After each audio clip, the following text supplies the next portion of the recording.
Jumping stumps, eh? Yeah, this bike's up for that. It's up for all kinds of fun on the trail. With 130 millimeters of rear suspension and 140 millimeter fork, 29-inch tires, and a super light build, this latest stump jumper will pretty much do it all, as long as all of it's not super rough. This particular build retails for just over $10,000 US and weighs almost 27 pounds on the nose. And there are much more affordable options available for folks who can't quite sell a car to get a new bike.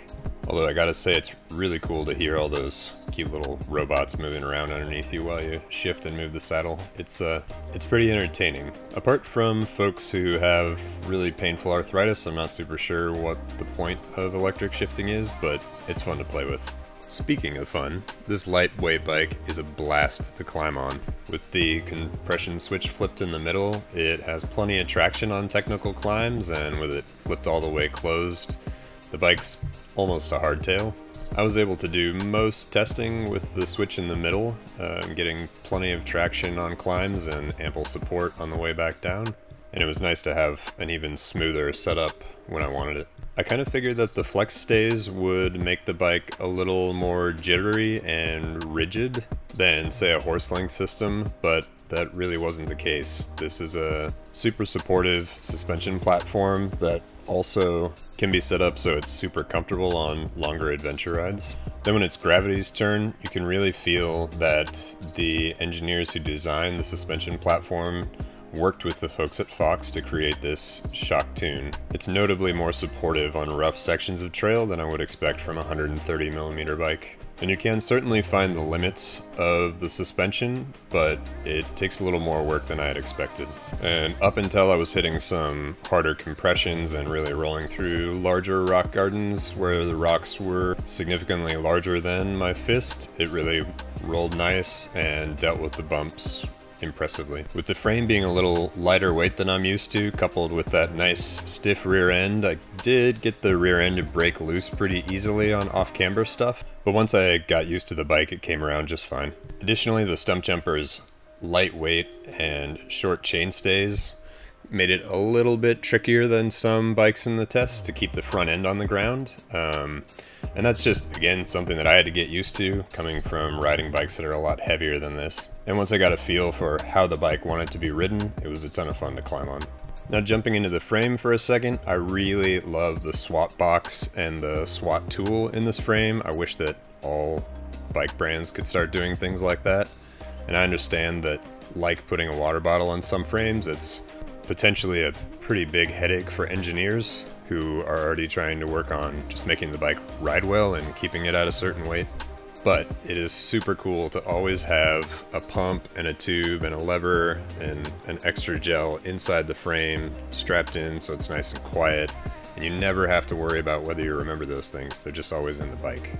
So the stump jumper climbs super efficiently, goes downhill quite a bit better than I expected, and it's super comfortable on long rides over 3 or 4 hours. With a really nice fit and geometry that's not too long, you're not having to like put a bunch of weight over the front end. You can kind of just center your weight on the bike and ride it, and it's really cozy.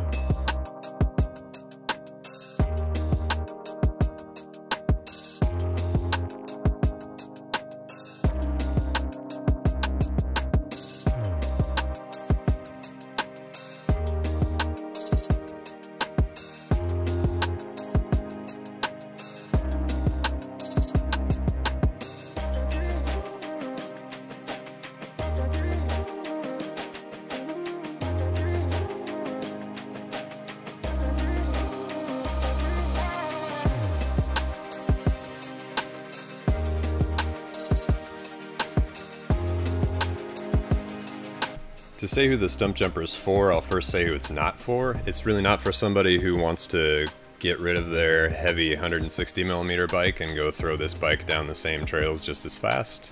On those kind of rides, you are going to find the limits of the bike and the components pretty quickly. And while we give product managers a hard time, this bike is really built well. It's got the right tires, the right brakes, and just generally the right build for its intentions. And throwing gravity tires on it and even heavier brakes and a 36 or something and turning it into more of a gravity sled is gonna kind of ruin the spirit of the thing. Like, it's a really fun bike the way it is, and if you want more bike, there's the Stumpjumper Evo or a whole lot of other bikes that are built to handle burlier trails. I would say this Stumpjumper is for someone who rides somewhere with smoother trails and they want a capable full suspension bike to accompany their hardtail, or someone who's looking for a shorter travel bike to accompany their downhill or long travel bike. And it could definitely be your only bike depending on your local tracks, but where I live, the Stumpjumper was better suited to the intermediate tracks. For a more in-depth review of the Stumpjumper, head over to singletracks.com, where you'll find loads of other mountain bike news and reviews.